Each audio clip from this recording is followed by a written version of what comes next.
Haryana Olympic संघ की AGM के बाद अब वर्षों से लटके हरियाणा ओलंपिक खेलों की तैयारी शुरू हो गई है।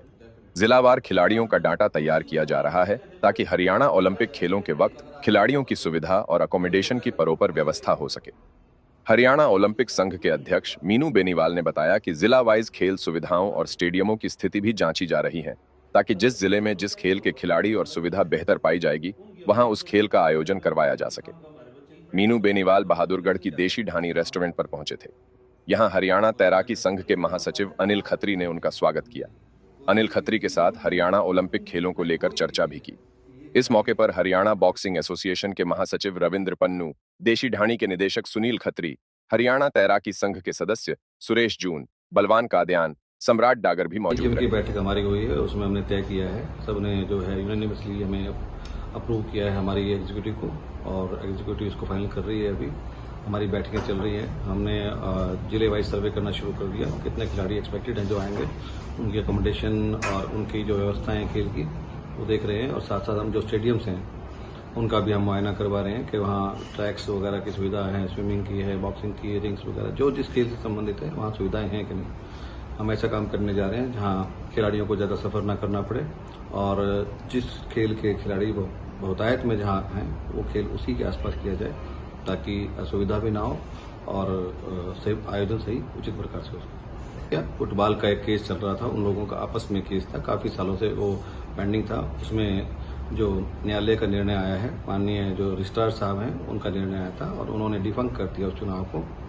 उसके बाद उनका हमने एक रिक्वेस्ट किया कि खिलाड़ी जो है परेशान ना हो, क्योंकि अभी आने वाले टाइम में जूनियर्स की भी इवेंट्स हैं, नेशनल इवेंट्स हैं और भी काफ़ी इवेंट्स हैं। चार्ट जो है शुरू हो गया सारा गेम्स का, तो आपस की लड़ाई में बच्चे परेशान ना हो, इसके लिए हमने इंटरवीन किया और रिक्वेस्ट की कि हमें ये अधिकार दिया जाए, क्योंकि जो फुटबॉल है हमसे एफिलिएटेड है और कॉन्स्टिट्यूशन ये कहता है कि जब किसी भी फेडरेशन में जो हमसे एसोसिएशन जुड़ी हुई है वहाँ कोई विवाद पैदा होता है, कोई समस्या होती है, तो हम एडॉक कमेटी का गठन कर सकते हैं। जब एफिलिएशन लेता है कोई भी फेडरेशन तो उसको अंडरटेकिंग देनी होती है कि मेरी अगर फेडरेशन में कोई अव्यवस्था हुई तो ओलंपिक संघ को मैं अधिकार देता हूं कि वो एक एडॉक कमेटी बनाएगा। उसी संविधान को फॉलो करते हुए हमने एडॉक कमेटी बनाई है। तो ये एडॉक कमेटी तभी तक काम करेगी जब तक हमें व्यवस्थाएं तय करनी है। फेडरेशन अपना चुनाव करे और अपना सुचारू रूप से चलाए, हमें उससे ज्यादा लेना देना नहीं है पॉलिटिक्स से कोई। हम तो तब तक हमारी एडॉक कमेटी काम करेगी जब तक उन लोगों का चुनाव आपस में सही ना हो जाए। ये सब्जेक्ट टू मैटर है। तो टीम का चयन हो गया? हमने ट्रायल ली है। पहली बार आपको सुन के भी हैरानी होगी कि 485 के आसपास लड़के और 185 के आसपास 438 के आसपास लड़के और 185 लड़कियां पंचकुला में ट्रायल्स में आए थे।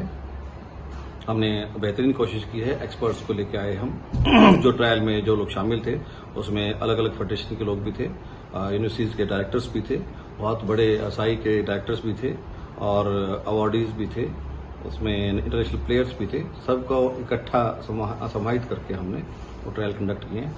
और आप पहली बार देखोगे कि हमने बाय वोट सेलेक्ट किया है। हमने किसी की सिफारिश नहीं मानी है। अलग अलग सेलेक्टर ने जो जिस खिलाड़ी के लिए वोट दिया है, जर्सी नंबर के हिसाब से हमने काम किया। हमने नाम पे काम नहीं किया, हमने बिब जो होता है खिलाड़ी का उसके नाम से, उससे ही सिलेक्ट किया है।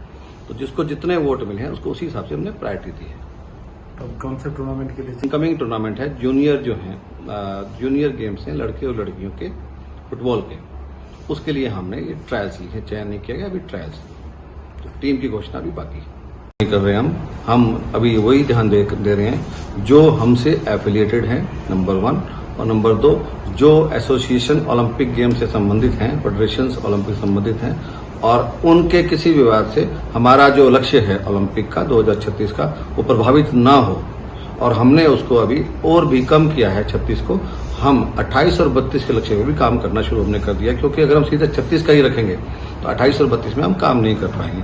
तो जो ओलंपिक गेम्स हैं और जो फेडरेशन विवादास्पद हैं, हम जब तक उनका निर्णय ना हो, सब्जेक्ट टू मैटर, जिस भी न्यायालय में, उच्च न्यायालय में है, माननीय उच्च न्यायालय में है, चाहे किसी अन्य न्यायालय में है या कहीं और विचाराधीन है, जब तक उनका निर्णय ना हो हम एडॉक कमेटी का गठन करेंगे with the approval of government और न्यायालय। और जब तक व्यवस्थाएं उनकी खुद की नहीं बनती हैं, ओलंपिक संघ अपना काम करेगा। हमारे ओलंपिक संघ के जो एक्सपर्ट्स हैं वो भी इस पे रहेंगे। और पहली बार हमने किसी भी एडॉक कमेटी में ऐसा नहीं होगा जिसमें अर्जुन अवार्डी, पद्मश्री हमारे शामिल ना हो। उसमें महिलाओं को भी हम बराबर हिस्सेदारी रखेंगे, अवार्डीज को भी रखेंगे, एक्सपर्ट्स को भी रखते हुए हम इसका, और साथ साथ हमने पहली बार एक और शुरू किया है, हम जो विद्वान हैं, शिक्षा जिन्होंने खेल की ली है, हम उनको सम्मिलित नहीं करते थे।